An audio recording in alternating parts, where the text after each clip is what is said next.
I don't have a lot of time right now, and I give my time to making videos for him so that people can understand who he is and get the perspective of somebody who's actually very intimately connected to him, not somebody who just pretends to be, or who's faking being his girlfriend because she wants to have fame and attention. That's not me. I'm not that person. I couldn't care less for the labels. I don't care if you call me his girlfriend or not his girlfriend. You know, I'm his friend, I am his girlfriend, I am his partner, I am the love of his life, whatever he wants to call me. I'm, whatever he wants to call me, but I think that it doesn't matter for me, the label. I'm here for him, and I think that even if, I wasn't with him, I would still take the stand I do about what's going on with him.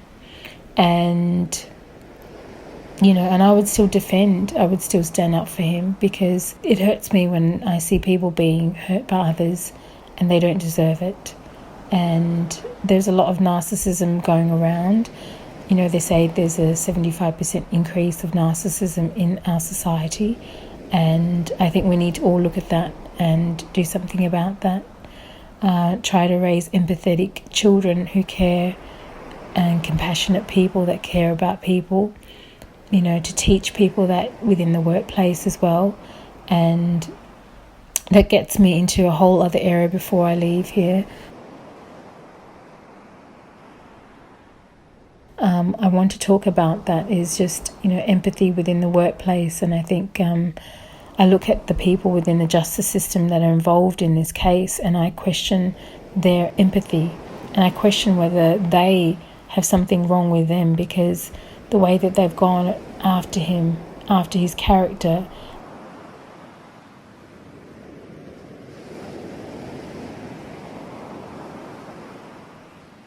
it's like putting a weapon in the wrong person's hands, because I've never seen people go after somebody with such callousness, such aggression, and such lack of empathy. I've never seen this in my life. I've never seen people not stop to consider this is a man and this is a human being, and I don't know him, and I don't know the story. And I've never seen people turn away from a lie and almost cover it over and just keep going. I've never seen anything like that in my life either. So I'm seeing these things that are really inconsistent with human beings, people that I would consider human. I'm seeing a lot of maliciousness, a lot of greed, and a lot of rampant ambition. I'm seeing a lot of ambition, selfish ambition, people ready to ruthlessly wanting what they want at all costs, ready to destroy everything around them, including human life, just to get their next level up in their career. And God help them, because, if your mentality is that way, nothing can help you. You are going to just self-destruct one way or another, because that is no way to live. And the truth of the matter is, somebody's going to find you out. And the day that you're found out doing that to somebody else, to another human being, is the day that your career ends. The very thing that you fought for and wanting to destroy somebody for is going to destroy you. And I think that you've got to treat people with empathy, and you've got to have honour, and you've got to have ethics, which is what we're talking about here. When you see a lie, and that's what these people are sworn to uphold. I've seen the American Bar Association holds them to the standard of ethics, that if you see a lie, you cannot turn away from it. If you suspect people are lying, then you cannot turn away from that and just say, we want this man, How can you think this way? If somebody's lying, then they're lying about the situation. You cannot say, they're lying about this, but he's still this. No, they're lying about this, so they are liars. That is what it is. That's how you have to think. If somebody is a liar, if somebody's lying to you about a situation and you catch them out on lies, or they come from a criminal background, then you have to conclude that it's a logical response. You cannot say, they're criminals, but they could be telling the truth about this. No. If they're a bunch of criminals with a criminal record of stalking, extortion and fraud, then on prostitution, you have to question the morals, and you have to question their integrity, and you have to question what it is they actually want. Because if you don't, there's something wrong with you. There's something really amiss.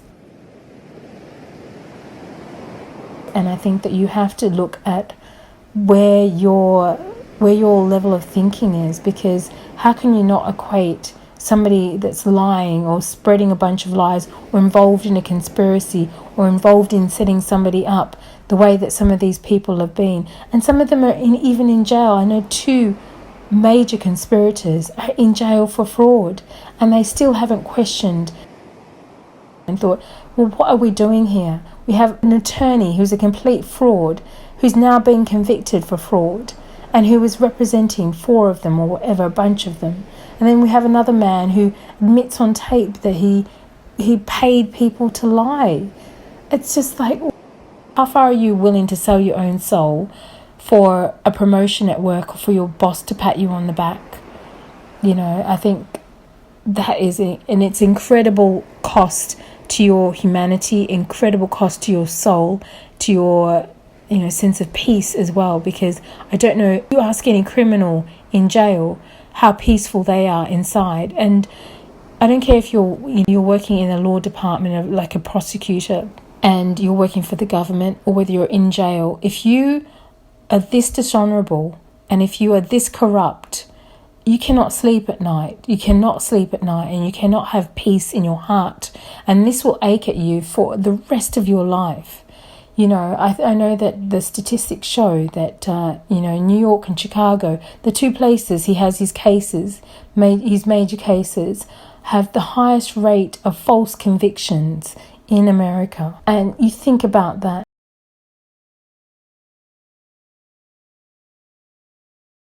For places to get to that level where they disregard human life and justice, to put people in jail that are not guilty, and to force people to say that they're guilty when they're not, or to force or push people into situations where they say things that they didn't want to say.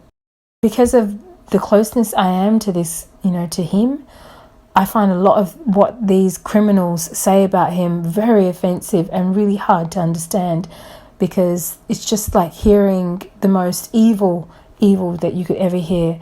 So watching, something like when I was watching a part of Azrael on Precedence, and she was on the tape with government officials, and she was talking about the things all of a sudden that King had done to her, crying and carrying on because she'd just been attacked by Joycelyn in the Trump Tower. A whole other story of complete embarrassment and shame that I don't even want to get into. And I feel sorry for my King having to have that even attached to his name, that situation with them, because as much as all his fans and supporters are out here spreading that and attaching him to that very proudly and standing for that, I think shame on you, because my King his name has to be held next to their name because of you people.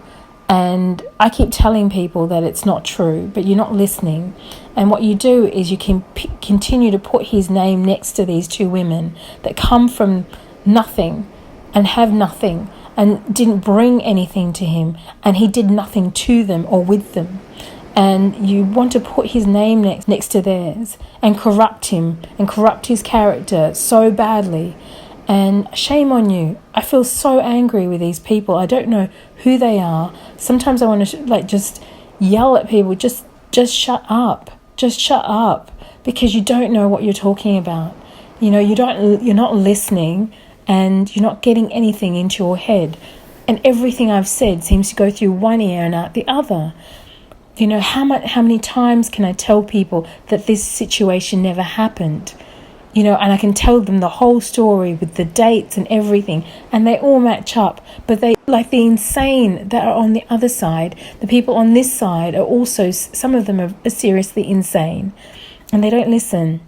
What they do is they disregard the truth again. So you have people disregarding the truth on both sides, like completely like going, oh, well, no, she must be the fraud.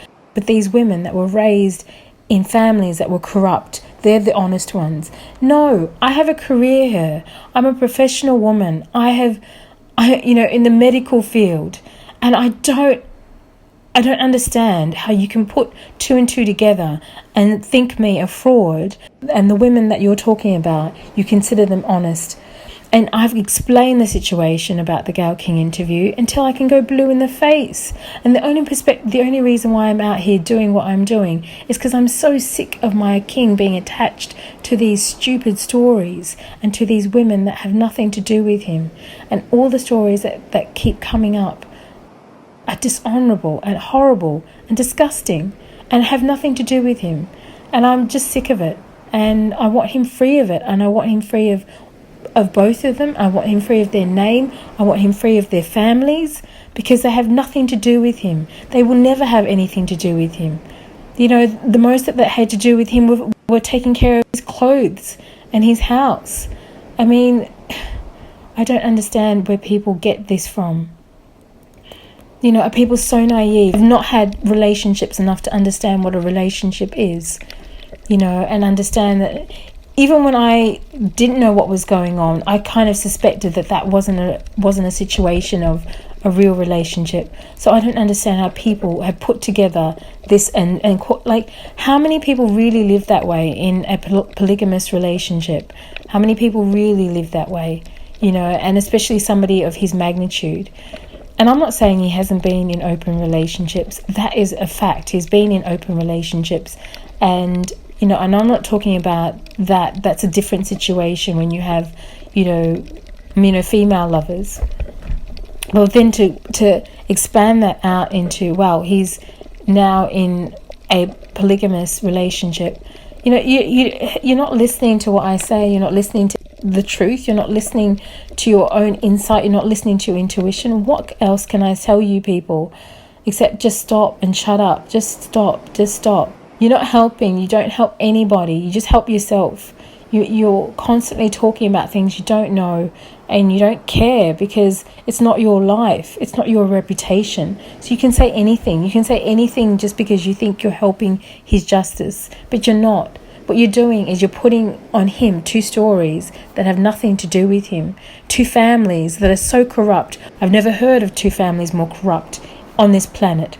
God help their future generations. The karma that they have created for their children and their children's children and their children's children's children, no one will ever understand.